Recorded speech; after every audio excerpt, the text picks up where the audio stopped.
ভারতীয় সেনাবাহিনীর সাবেক লেফটেন্যান্ট জেনারেল সুব্রত সাহা আনন্দবাজার পত্রিকায় দেয়া এক সাক্ষাৎকারে বলেন, বাংলাদেশ এখন চীন ও পাকিস্তানের সঙ্গে মিলে ভারতের বিরুদ্ধে নতুন একটি কৌশলগত ফ্রন্ট তৈরি করছে।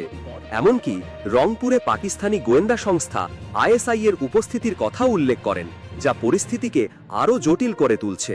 তিনি বাংলাদেশ সরকারকে হুমকি দিয়ে বলেন, প্রয়োজনে বাংলাদেশেও অপারেশন সিঁদুরের মতো সামরিক অভিযান চালানো হতে পারে, গুড়িয়ে দেয়া হবে সেনাঘাঁটি বা বিমান ঘাঁটি।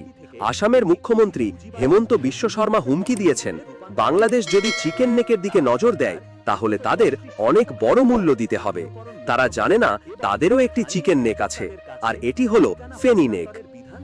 এই প্রেক্ষাপটে ভারত সীমান্তবর্তী অঞ্চলে রাফাল যুদ্ধবিমান মোতায়েন, রামপুর সুপারসনিক ক্ষেপণাস্ত্র ও S-400 আকাশ প্রতিরক্ষা ব্যবস্থা স্থাপন সহ সামরিক তৎপরতা বাড়িয়েছে। বিশ্লেষকরা একে অতিমাত্রায় প্রতিক্রিয়াশীল ও আক্রমণাত্মক পদক্ষেপ বলে অভিহিত করছে।